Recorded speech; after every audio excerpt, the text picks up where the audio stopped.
사도신경으로 신앙 고백드리겠습니다. 전능하사 천지를 만드신 하나님 아버지를 내가 믿사오며 그 외아들 우리 주 예수 그리스도를 믿사오니 이는 성령으로 잉태하사 동정녀 마리아에게 나시고 본디오 빌라도에게 고난을 받으사 십자가에 못 박혀 죽으시고 장사한 지 사흘 만에 죽은 자 가운데서 다시 살아나시며 하늘에 오르사 전능하신 하나님 우편에 앉아 계시다가 저리로서 산자와 죽은 자를 심판하러 오시리라. 성령을 믿사오며 거룩한 공예와 성도가 서로 교통하는 것과 죄를 사하여 주시는 것과 몸이 다시 사는 것과 영원히 사는 것을 믿사옵나이다. 아멘. 하나님 말씀은 디모데후서 2장입니다.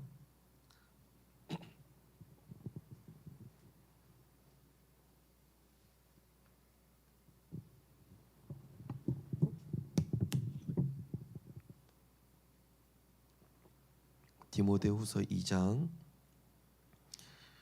1절에서 7절 말씀을 함께 봉독하시겠습니다. 디모데후서 2장 1절에서 7절 말씀입니다. 같이 봉독하겠습니다. 내 아들아, 그러므로 너는 그리스도 예수 안에 있는 은혜 가운데서 강하고 또 내가 많은 증인 앞에서 내게 들은 바를 충성된 사람들에게 부탁하라. 그들이 또 다른 사람들을 가르칠 수 있으리라.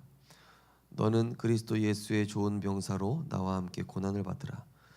병사로 복무하는 자는 자기 생활에 얽매이는 자가 하나도 없나니 이는 병사로 모집한 자를 기쁘게 하려 함이라. 경계하는 자가 법대로 경계하지 아니하면 승리자의 관을 얻지 못할 것이며 수고하는 농부가 곡식을 먼저 받는 것이 마땅하니라. 내가 말하는 것을 생각해 보라. 주께서 범사에 내게 총명을 주시리라. 아멘. 자녀가 해야 할 것이라는 제목의 말씀 나누기 전에 오늘은 우리 핵심 메시지, 이번 주 핵심 메시지를 잠깐 정리드리고 말씀 나누시겠습니다. 이번 주 핵심은 먼저 답을 찾으면 참된 감사가 회복된다라는 말씀이었습니다. 그래서 지금 전 세계적으로 점, 굿 이런 거에 실제로 시달리고 있고 네피림의 영향을 많이 받고 있다. 그 정도가 아니라 암과 각종 질병, 정신병, 무응답에 빠져 있는 성도들, 또 학업 걱정하고 있는 렘넌트들 여기에 있다. 근데 중요한 것은 그것은 현실이고 사실일 수 있겠죠. 그런데 영적 사실은 뭐냐면 사단의 12망대가 들어가서 나밖에 모르도록 망대로 형성되어 있다는 사실입니다. 이것이 사단의 12망대가 나 중심의 사단의 12망대가 형성되어 버리면 점점 뿌리 내려서 나도 모르게 사탄의 여정을 가게 된다. 그래서 점점 체질되면서 사탄의 이정표를 따라가게 된다. 이렇게 말씀을 하셨고요. 그래서 이 사탄의 12망대를 그래서 하나님의 망대로 바꿔줘야 된다. 그래서 하나님의 망대, 성삼위 하나님의 그 능력, 그 보좌의 축복, 그 세 가지 뜰에 이르기까지. 그럴 때 성삼위 하나님이 실제로 우리에게 주신 것, 또 성삼위 하나님의 그 다 이루신 그 사실과 사도행전의 그런 하나님의 역사들, 이정표. 그래서 이 사탄의 12망대가 나를 지금 지배하고 있느냐? 그래서 내가 사탄에게 끌려서 사탄의 여정, 사탄의 이정표를 따라가느냐? 아니면 우리는 구원받은 하나님 자녀이기 때문에 당연히 하나님의 망대, 하나님의 여정, 하나님의 이정표를 따라서 당연히 가야 되겠죠. 왜냐? 지금도 성삼위 하나님은 말씀과 기도와 구원으로 하나님의 자녀를 인도하시고 축복하고 계시다. 그래서 보혜사 성령께서 영원히 함께 하신다. 그리고 생각나게 하시고 장래일을 하게 하시고 오직 성령 충만 받으면 땅 끝까지 권능받고 증인될 것이다. 그래서 방학 기간 동안에 우리 렘넌트들과 이것을 어떻게 적용할지 우리 교육자분들과 또 교사분들과 우리 부모님들이 기도하면서 사탄의 12망대를 나밖에 모르게 하는 사탄의 12망대, 이거를 하나님의 망대, 그리스도의 망대로 바꿔주는 것이다. 그래서 말씀에 완전히 딱 매료가 돼야 된다, 이런 말씀하셨죠. 그래서 요셉이 가정 문제가 있었는데 어찌 보면은 이 가정에서의 상처 평생 가죠, 평생. 근데 일반 사람들에게는 그 가정 문제가 평생 상처로 가게 되겠지만은 요셉에게는 비전이 됐다. 예. 제가 어떤 이제 이야기를 하나 봤는데요. 짐바브웨에 13살의 고아가 된 소년이 이제 한국 돈 10,000원 정도 이제 일을 해가지고 이제 얘가 미국을 갔습니다. 미국을 갔는데 이제 뭐 할 게 없으니까 얘가 성장을 해가지고 격투기 선수가 된 겁니다. 격투기 선수가 됐는데 거기서 드디어 열심히 해가지고 UFC라는 격투기에 나가게 됐는데 얘가 드디어 1승을 하게 된 거예요, 이 사람이. 그래서 이제 1승한 돈을 가지고 뭐 자기 집을 얻기도 할 수도 있고 뭐 자기한테 필요한 걸 할 수도 있는데, 짐바브웨의 자기 마을에 물 펌프를 설치한 거예요. 자기 그 돈을 다 가지고. 그러니까 짐바브웨는 깨끗한 물을 못 먹고 막 그러고 있으니까 마을을 위해서 물 펌프를 첫 승한 걸 가지고 마을에 물 펌프를 설치해 준 겁니다. 자기는 이제 뭐 여전히 체육관에서 생활하고 그러면서요.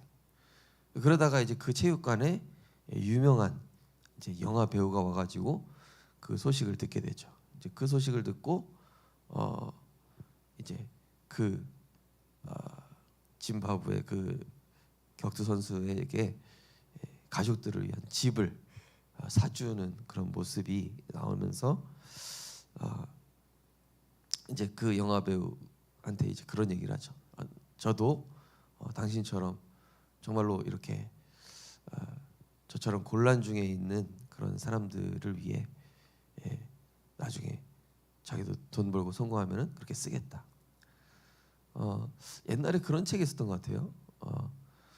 누군가의 꿈이 실현이 되면은 그 꿈은 다른 사람의 비전이 된다. 네. 그게 이제 김연아가 쓴 책이었는지 어떤 책이었는지. 그러니까요. 우리 영화 파파로티라는 것에서 나오죠. 이렇게 깡패가 선생님 잘 만나가지고 이제 성악가가 되는 꿈 아닙니까? 조폭인데 이 조폭이 선생님 잘 만나가지고 되게 훌륭한 그런 성악가가 되는 이야기. 그러니까 누구를 만나느냐 그렇게 인생이 달라지는 것이죠. 자, 오늘 기도 수첩 보시면요, 자녀가 해야 될 것인데요. 렘넌트들은 대개 무엇을 해야 되는지 질문합니다.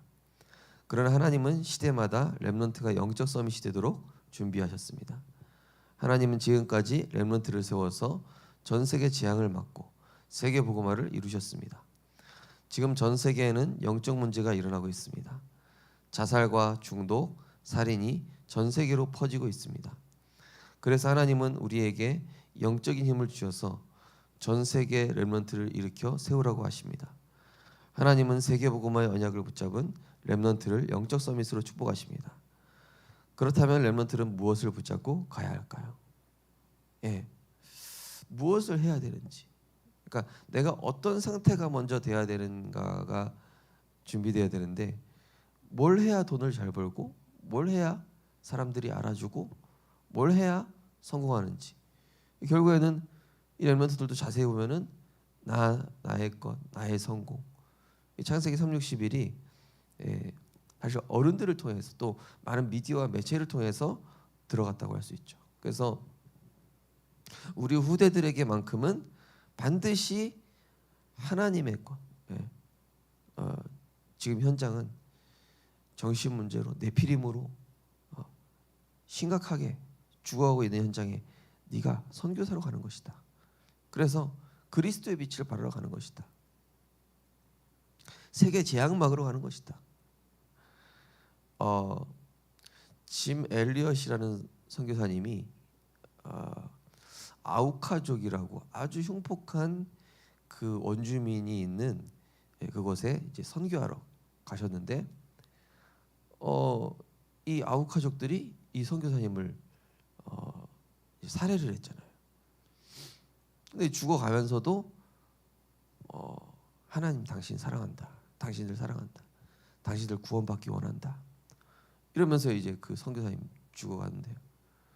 근데 몇 년 뒤에 또 그 흉폭한 아우카족에게 이 죽임을 당한 그 짐 엘리엇의 선교사의 그 부인과 자녀들이 와가지고 또 이 아우카족을 찾아가서 복음을 전한 거예요. 끝내는 이 아우카족 그 짐 엘리엇 선교사님을 살해한 그 사람이 아우카족의 첫 번째 목사가 됩니다. 첫 번째 목사가 돼요. 네. 예수 그리스도를 믿고. 그러면서 이제 그 아내분이 그 목사 그 선교사님을 죽인 그 목사가 된 사람한테 얘기를 한 거죠. 사람들이 예수님을 십자가에 못 박아 죽었지만 예수님은 그 사람들을 미워하지 않고 오히려 사랑했다. 그 선교사님도 그리스도 예수의 마음이고 역시 당신도 다른 사람들을 그렇게 사랑하고 구원받게 하면 된다. 너무 멋있는 말이죠. 또 실화이기도 하고요. 그래서 우리 후대들이요 정말로 예수가 그리스도 되심에 이 복음을 가지고 세상에 나아갈 수 있도록 정말로 하나님이 주시는 확실한 힘을 가지고 현장에 과연 그 힘이 뭐였을까? 그죠? 당연히 막 복수하고 막 미워할 수밖에 없는 그런 상황 아닙니까? 그런데 하나님 당신 사랑하신다. 이렇게 얘기할 수 있는 그 영적 원동력이 대체 뭐냐? 지금도 자살과 중독, 살인, 전 세계 영적 문제가 퍼지고 있는 이때에 우리 후대들은 무조건 하나님의 말씀 붙잡고 영적 서밋으로 세상에 나가야 되는 것이죠. 그래서 사도행전 1장에도 제자들에게 성령이 임하기까지 예루살렘에 머물러 기다려라. 왜냐? 성령이 아니고는 세상을 감당할 수 없기 때문에 성령 충만 받아야만 땅끝까지 증인될 수 있기 때문에 성령 충만 받아야만 영적 문제 구분할 수 있고 사단의 역사 볼 수 있고 사단이 어떻게 우리 인간을 속이고 멸망시키고 실패시키는지 그것을 알고 그리스도로 답을 줄 수 있기 때문에 첫 번째 눈물을 가지고 영적 서밋이 무엇인지 아는 자. 하나님은 눈물을 알고 영적 서밋이 무엇인지 아는 자를 쓰십니다. 바울은 디모데를 아들이라 할 만큼 사랑했고 바울의 기도 속에 디모데가 늘 있었습니다. 바울은 디모데의 외조모 로이스와 어머니 유니게 속에 있었던 믿음이 디모데 속에 있음을 알았습니다.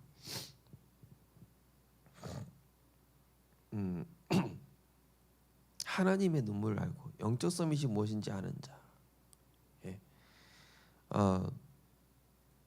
그래서 이 영적인 가치를 아는 자.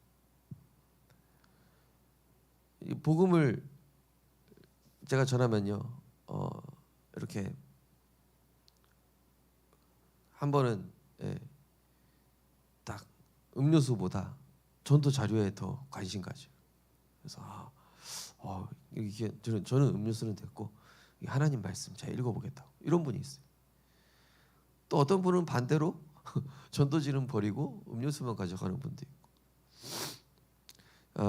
우리 렘넌트들이 진짜 이 복음의 가치를 알고 그리스도와 세계복음화 이 영적인 유산이 얼마나 귀중한 것인가를 이 세계복음화의 언약이 지금 어떻게 흘러서 순교자의 피를 거쳐서 우리나라에 들어왔고 이 언약의 바톤이 너에게 세계복음화의 언약으로 흘러왔는지 이거를 사실은요 요셉이 들은 거예요. 아버지 야곱을 통해서 할아버지 아브라함으로 시작된 그 언약, 예.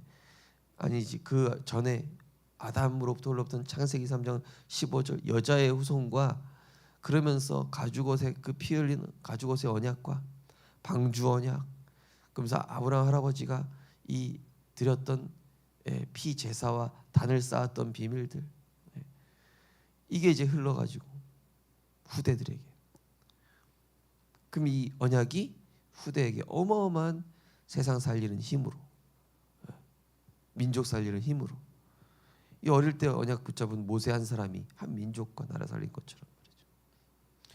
두 번째로 하나님의 방법을 아는 자. 하나님은 렘넌트를 자기 생활에 얽매이지 않는 군사로 법대로 경계하는 자로 수고하는 농부로 부르셨습니다. 하나님이 렘넌트를 완전히 책임지십니다. 렘넌트가 말씀 붙잡고 가면 세계복음화의 축복을 먼저 받게 됩니다. 이들의 공통점은 24입니다. 이처럼 하나님의 방법은 24, 25 영원입니다. 자기 생활에 얽매이지 않는 군사, 경계하는 자. 자, 군사라는 얘기 뭡니까? 자기 생활에 얽매이지 않는 군사, 그죠? 하나님의 말씀을 붙잡고 그 말씀을 먼저 최우선으로 따라가는 사람. 경계하는 자, 법대로 경계하는 자. 하나님의 말씀이 기준되어 선한 경계하는 자죠. 또 수고하는 농부, 죽어가는 영혼을 살리고 또 생명의 씨앗을 뿌리는. 그래서 말씀만 붙잡으면 된다. 하나님의 말씀만 선명하게 붙잡고 가면 된다. 그럼 그게 오직입니다. 24. 세 번째, 하나님의 능력과 사명하는 자. 하나님은 고난과 그 이유를 아는 자를 쓰십니다. 사람들이 하나님을 떠나 자기밖에 모르기 때문에 고통하는 때가 옵니다. 그래서 렘넌트는 어려서부터 하나님의 말씀을 알아야 하고 때를 얻든지 못 얻든지 전도자가 되어야 합니다. 렘넌트의 주업은 전도 제자입니다. 이것을 결단하고 공부해야 합니다. 다윗의 주업도 전도자였습니다. 하나님은 렘넌트가 말씀만 잘 붙잡아도 총명을 주십니다. 말씀은 렘넌트를 온전케 합니다. 더 큰 축복은 하나님이 주시는 은혜와 평강이 렘넌트에게 있는 것입니다. 고난과 그 이유를 아는 자.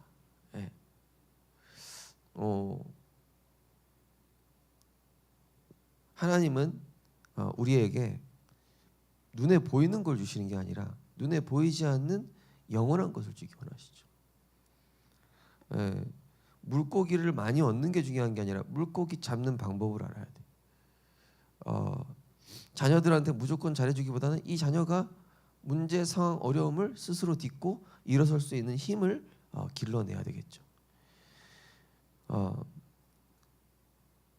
우리에게 허락된, 어제 우리가 한 지교회를 드리면서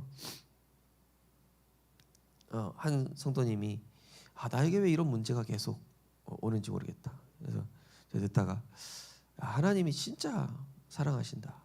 왜냐? 그런 문제 속에서 내가 기도하고 싶은데 기도가 안 되고 그런 상황 속에서 큰 문제도 없는데 내가 왜 하나님을 안 바라보고 있을까? 그렇게 진단하고 질문하고 있는 자체가 이미 하나님을 향한 집중이다. 그거 자체가. 그죠? 나는 왜 문제가 있는데 하나님 안 도와주시지? 집중이에요. 내가 지금 이런 곤란 중에 있는데 대체 하나님 계획이 뭘까? 이런 생각만 하는 자체가 이미 하나님이 나와 함께 하시는 임마누엘을 누리고 있는 거예요. 그래서 어제 그런 포럼을 했죠. 복음을 누린다는 게 우리가 꼭 기분 좋고 행복하고 그게 아니라 고난 중에 있어도 내가 그리스도로 인해 감사할 수 있고 어려움 속에 있어도 하나님 계획 바라본다면은 그게 복음 누리는 거지. 항상 우리가 좋은 상황 펼쳐진다고 해서 그런 때만 하나님이 역사하시는 게 아니고 우리가 어려움과 고난 그걸 통해서 하나님이 진짜 오늘 말씀처럼 그리스도 예수 안에 있는 은혜 가운데서 강하고 특별히 중요한 게 뭡니까? 내가 말한 것을 생각해보라. 범사에 주께서 내게 총명을 주시리라. 그래서 8절에 이런 말씀하죠. 내가 전한 복음대로 죽은 자 가운데 다시 살아나신 예수 그리스도를 기억하라. 복음으로 말미암아 내가 죄인과 같이 매이는데 고난받았으나 하나님의 말씀은 매이지 아니하리라. 매이지 않는 하나님의 말씀을 붙잡아서 정말로 온전케 하시고 현장을 살릴 수밖에 없는, 시대를 분분하고 모든 이 문제 사건 속에서 사단의 계계와 하나님의 계획을 볼 수 있는 눈을 열어주는 정확한 그리스도의 말씀을 붙잡고 그 비밀을 후대에게 전달하게 되시기를 주님의 이름으로 축복합니다. 언약기도 주기도 못하겠습니다. 하나님께 감사드립니다. 한 주간 기도하다가 말씀이 성취되는 것을 보게 해 주옵소서. 참된 은혜와 평강이 후대에게 지금 전달되게 하옵소서. 예수 그리스도 이름으로 기도합니다. 아멘. 하늘에 계신 우리 아버지여, 이름이 거룩히 여김을 받으시오며 나라의 마옵시며 뜻이 하늘에서 이루어진 것 같이 땅에서도 이루어지이다. 오늘날 우리에게 영원한 양식을 주옵시고 우리가 우리에게 죄 지은 자를 사하여 준 것 같이 우리 죄를 사하여 주옵시고 우리를 시험에 들게 하지 마옵시고 다만 악에서 구하옵소서. 대개 나라와 권세와 영광이 아버지께 영원히 있사옵나이다. 아멘.